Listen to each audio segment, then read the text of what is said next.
अखबार बेचते हुए 11वें राष्ट्रपति बने। सपने वो नहीं जो नींद में आते हैं, सपने वो हैं जो आपको नींद नहीं आने देते। कई बार फीस भरने के पैसे भी नहीं थे। डॉक्टर कलाम साहब को पीपल्स प्रेसिडेंट भी कहा जाता है। वे राष्ट्रपति थे लेकिन दिल से हमेशा एक टीचर और वैज्ञानिक रहे। 80 में रोहिणी सैटेलाइट को स्पेस में पहुंचाया। ये भारत की बड़ी कामयाबी थी। ये कोई फिल्मी कहानी नहीं, ये है डॉक्टर एपीजे अब्दुल कलाम की असली जिंदगी। कभी रामेश्वरम के समुद्र किनारे अखबार बेचने वाला एक साधारण लड़का एक दिन भारत का राष्ट्रपति बन जाएगा। हाँ, भारत का राष्ट्रपति। ये कोई फिल्मी कहानी नहीं, ये है डॉक्टर एपीजे अब्दुल कलाम की असली जिंदगी। एक ऐसे इंसान की जिंदगी न सिर्फ सपने देखना सिखाया बल्कि उन्हें सच भी किया। आइए जानते हैं मिसाइल मैन की प्रेरक कहानी। डॉक्टर एपीजे अब्दुल कलाम का जन्म 15 अक्टूबर 1931 को तमिलनाडु के रामेश्वरम के एक गरीब मुस्लिम परिवार में हुआ था। उनके पिता जैनुलाबुद्दीन एक छोटी सी नाव चलाते थे और माँ असियामा घर संभालती थी। घर के कारोबार में बिजी रहती थी और पिताजी छोटे से नाव चलाते थे। घर में पैसे की तंगी थी, पैसे की कमी थी, इसलिए बचपन से ही कलाम साहब अखबार बेचकर परिवार की मदद करते थे। स्कूल जाते थे, पढ़ाई करते थे और शाम को अखबार बांटते थे। यानी कि पहले स्कूल जाते थे, स्कूल के बाद वो खुद की पढ़ाई करते थे, खुद की पढ़ाई के बाद अखबार बांटते थे।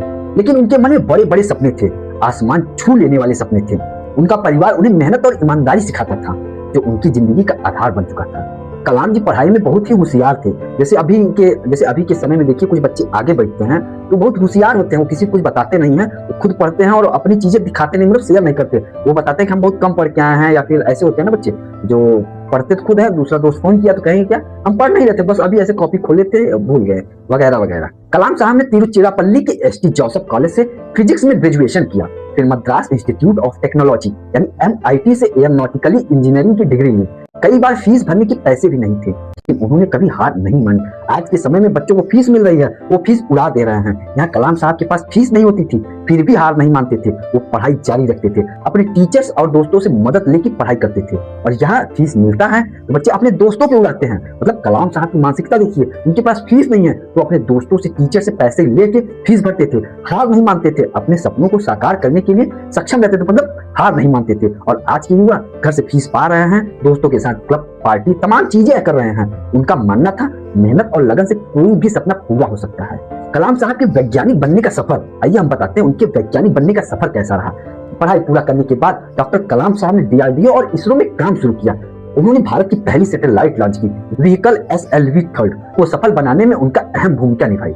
1980 में रोहिणी सैटेलाइट को स्पेस में पहुंचाया। ये भारत की बड़ी कामयाबी थी। फिर भारत की मिसाइल कमान को संभाली। अग्नि, पृथ्वी, त्रिशूल, नाग जैसे मिसाइलें उनके नेतृत्व में बनी। यानी कि वो उस पदाधिकारी को संभालते हुए उनके प्रेजेंटेशन, उनके रहते समय में, उनकी उपस्थिति में अग्नि, पृथ्वी, त्रिशूल, नाग जैसे मिसाइलें बनी। इसी वजह से उन्हें missile man of the India कहा जाता है। मिसाइल मैन ऑफ इंडिया का नाम दिया गया उन्हें। भारत को मजबूत और आत्मनिर्भर बनाने का सपना देखा और उसे सच करके दिखाया कलाम साहब ने। साल 2002 में डॉक्टर कलाम साहब भारत के 11वें राष्ट्रपति बने। वे राष्ट्रपति थे लेकिन दिल से हमेशा एक टीचर और वैज्ञानिक रहे। अपने आप खुद नहीं कहते थे मैं राष्ट्रपति हूँ। भारत में राष्ट्रपति भारत का सबसे पहला नागरिक होता है, लेकिन कलाम साहब खुद को राष्ट्रपति नहीं कहते हुए वो एक आम टीचर और एक आम वैज्ञानिक बताते रहे। राष्ट्रपति भवन से ज्यादा वो स्कूल कॉलेज के बच्चों के बीच में रहना पसंद करते थे।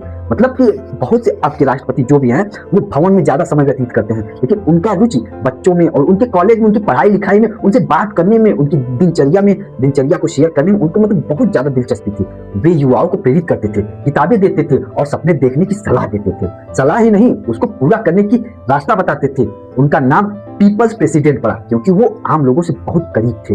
पीपल्स प्रेसिडेंट, ये नाम याद रखिएगा। मिसाइल मैन ऑफ इंडिया तो आप सभी को याद होगा, लेकिन पीपल्स प्रेसिडेंट किसे कहा जाता है ये आज नोट कर लीजिएगा। डॉक्टर कलाम साहब को पीपल्स प्रेसिडेंट भी कहा जाता है। वजह, वो आम लोगों के बहुत ही करीब थे और उनको सलाह क्या देते थे, बड़े बड़े सपने और उनको पूरा करने का सलाह देते। सलाह ही नहीं, उनको पूरा भी करते थे। डॉक्टर कलाम साहब युवाओं के सबसे बड़े दोस्त थे। उनका मशहूर कहना था, सपने वो नहीं जो नींद में आते हैं, सपने वो हैं जो आपको नींद नहीं आने देते हैं। बात को समझिए, ये एक लाइन है लेकिन गहराई में जाइए। सपने वो नहीं जो नींद में आते हैं, सपने वो हैं जो नींद नहीं आने देते हैं। आप सोते हैं, बड़े बड़े ख्वाब देखते हैं, लेकिन वो सपने हकीकत नहीं बनते हैं। हकीकत वो बनते हैं जो सपने देखने के बाद आप सोना भूल जाते हैं। वे कहते थे, अगर भारत को 2020 तक विकसित देश बनाना है तो युवाओं को विज्ञान, टेक्नोलॉजी और मेहनत पर फोकस करना पड़ेगा, क्योंकि सपने सोचकर बनकर एक्शन में बदलते हैं। उनका संदेश आज भी लाखों युवाओं को प्रेरित कर रहा है। उनकी जीवनचर्या, उनकी बैकग्राउंड देख के आज लोग प्रेरित होते हैं। वो अखबार बेच के अपनी पढ़ाई किए और एक बड़ी उपाधि हासिल किए, 11वें राष्ट्रपति बने, अखबार बेचते हुए 11वें राष्ट्रपति बने और प्रेसिडेंट ऑफ इंडिया यानी कि मिसाइल मैन ऑफ इंडिया बने। 27 जुलाई 2015 को शिलांग के IIM में लेक्चर देते समय कलाम साहब को अचानक दिल का दौरा पड़ा। वे छात्रों को creating a liveable planet earth पर लेक्चर दे रहे थे।